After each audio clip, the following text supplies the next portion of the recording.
Welcome to classwork 8.6 part 2. Today we're covering half angle formulas, and this is the last major formulas we'll do for this particular section. Notice how there are three of them. 1, 2, 3. The sine and cosine ones look pretty similar, and then the tan one is obviously does not look the same. But what's weird about this is you see that plus or minus. That's like the first time we've really seen a plus or minus in one formula. So I'm gonna put a star to indicate how to work with that. So the plus or minus depends on the quadrant of theta over 2. Okay, so that's really important to write down, that the plus or minus will depend on the quadrant of your half angle. And then one more thing to add is notice how sine and cosine, they're pretty much the exact same formula. The only difference is this negative. So something a student told me a long time ago that helped me remember was they called this one sad sine, because sad meaning negative. Now, that's of course purely a memory trick, but I found it does help, so you can try that out. So for deriving these, I'm going to have you guys do it. So we're just going to go straight into using the formulas. Let's start with the first example, cosine 15 degrees. So the first thing you want to do is note that 15 degrees is in quadrant 1. So if we were to write the formula out, we know that cosine theta over 2, that's plus or minus the square root 1 plus cosine theta over 2. In the beginning, it's important to write that because it'll help you remember what to do. The reason I told you it's quadrant 1 is because think about cosine in quadrant 1. All of those values are positive, so let's get rid of that negative there. So that tells you which one it would be, plus or negative. In this case, it's positive since we're in quadrant 1. Now what you want to do is focus on this 15 degrees. So I'll highlight this for you. We want to rewrite 15 degrees as something over 2. So quickly think in your head, that would be 30 over 2. That's 15. Now the reason we do that is because now we can evaluate. That's 1 plus cosine 30 using the formula, all over 2. Cosine 30 is something we know. Cosine 30 is root 3 over 2, all divided by 2. We're going to multiply top and bottom by 2 over 2 to clear the complex fraction. And now we have 2 plus root 3 over 4. Now in most cases we'd stop there, but since the denominator is such a nice number, we're going to take the square root of 4. So we're going to make it 2 plus root 3 all over 2. So notice how you have a radical and a radical. That's okay. And the bottom, we just made that 2 since the root of 4 is 2. So we'll stop right there. Now had that 4 been like a 10, in that case we'd stop there. I'm not going to have you go any further. I only went further since 4 is a really nice number. Next one. Sine of negative 15 degrees. So a lot of ways you could do this. I'm going to say let's use our odd property. Let's grab that negative and pull it out right there. So that's negative sine 15 degrees. So we know the formula. That's going to be sine theta over 2 plus or minus the square root of 1 minus cosine, remember sad sine, all over 2. Let's carry that negative. So sine of 15 degrees, I'm going to write that as sine of 30 over 2. So now carry the negative. Let's work it down. 15 degrees. So now we're at that point, right? Is it positive or is it negative? 15 degrees in quadrant 1, which means the value should be positive. So we know it's a positive root. So I'll write positive root 1 minus cosine 30 all over 2. Positive root, so no need that anymore. Let's just keep going. So negative bracket, big root, 1 minus cosine 30 is root 3 over 2. That's all over 2. At this point, let's kind of clean our work up. We don't need these brackets. And let's multiply top and bottom by 2 over 2. And notice that's pretty much the same thing we just did, just negative. So negative root 2 minus root 3 all over 2. So I simplify that step because it's the same as last problem.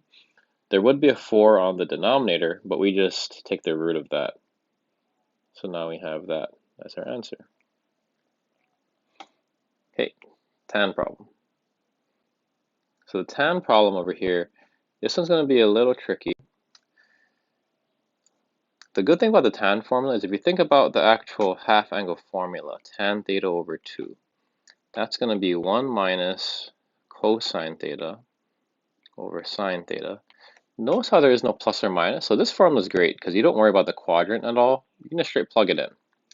The challenge will be, how do you rewrite this angle as something over 2? So notice how earlier on the 15 degrees, it became 30 over 2, which means you just multiply it by 2. So 3 pi over 4, or 3 pi over 8 times 2 is just 3 pi over 4. So you write it as 3 pi over 4 over 2. And notice how that is 3 pi over 8. Now we have 1 minus cosine 3 pi over 4 over sine 3 pi over 4. That's 1 minus negative root 2 over 2 divided by root 2 over 2. And now we just got to do a little bit of algebra.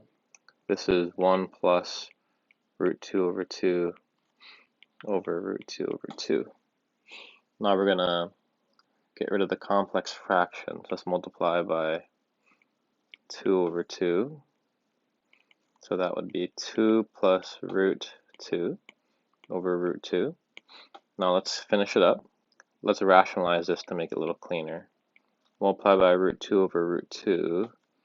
So that's 2 root 2 plus 2 over 2, which finally reduces to root 2 plus 1. So a little heavy algebra there, but there's our answer, root 2 plus 1. Now let's go to our last example. Hopefully, if you look at this setup, you can immediately recognize what you have to do. You have to draw a triangle. So if you look at this right here, that tells you what quadrant you'll be in. That tells you you're in quadrant 3. So what we're going to do first is let's just draw that triangle out. So there's my y-axis, x-axis, a triangle in quadrant 3, negative 3, 5, that makes us negative 4, and there is alpha. Okay, so there is our alpha triangle. So now let's try A. It says sine of alpha over 2. So let's write the formula. Plus or minus the square root 1 minus cosine alpha all over 2. Now it looks pretty easy, right? Let's plug it in. The real issue is this plus or minus. How do we know if it's plus or minus? Which one is it? What you have to do is look right here. It's all about the quadrant of this thing. Alpha over 2 is in what quadrant? Now, what's important to know is alpha is in quadrant 3. Okay, so alpha is going to quadrant 3. What we don't know is alpha over 2. So to do this on the side, I'm going to give you a little diagram. You have to understand that with half angles, this is for triangle problems. Triangle problems. There's a little trick we have to use. If this is theta, and this is theta over 2, so think about a quadrant 1 angle, like let's say 45 degrees. If you half it, notice how you're still in quadrant 1. Now if you're in quadrant 2, let's pick a quadrant 2 angle, like let's say 120. If you half 120, you get 60. So notice how you're still in quadrant 1. So far that makes sense. Now quadrant 3 and quadrant 4 is where it gets a little bit counterintuitive. If I pick a nice quadrant 3 angle, let's say I pick 240, if I half it I get 120, which is in quadrant 2. And quadrant 4, let's say I pick 300, if I half that I get 150, and look, that is also in quadrant 2. So notice right here, for these triangle problems, when you half it, it's always going to be quadrant 1 or quadrant 2. So if you look here, let's go back to our problem right here. If alpha is in quadrant 3, look at your chart, that makes alpha over 2 in quadrant 2. So that's your true quadrant for this particular problem, which means we erase the negative, sign is positive in quadrant 2. So now we're going to keep going. We know it's positive, so the root 1 minus cosine alpha, which is negative 3/5, all over 2. Now we just got to do a little bit of fraction work. Let's make that 1 plus 3/5. Let's multiply by 5 over 5. So you have the root, that's just 5 plus 3 over 10. That would be 8 over 10, which is 4 over 5. And that becomes, through a little bit of rationalization, 2 over root 5, which is 2 root 5 over 5. So there we go. So now we go to B.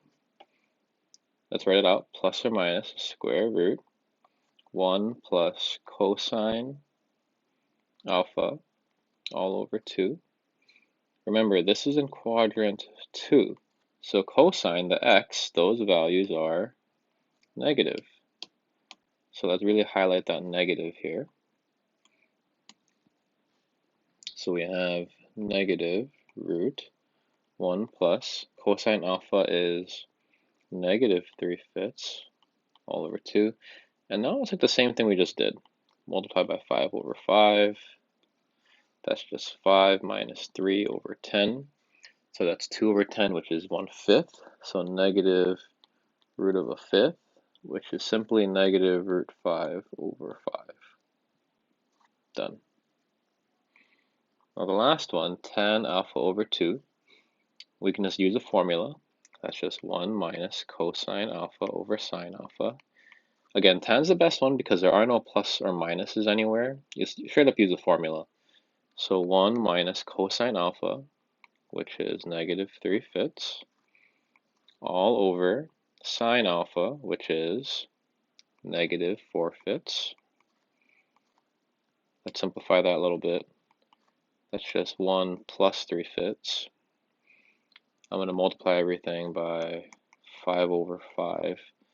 So that's just 5 plus 3 over negative 4, which is 8 over negative 4, which is negative 2. There you go. Now notice how we also could have made that a lot easier, how we just divided part A over part B. You also get negative 2. And that's because sine over cosine, that is of course tangent. All right, that's it.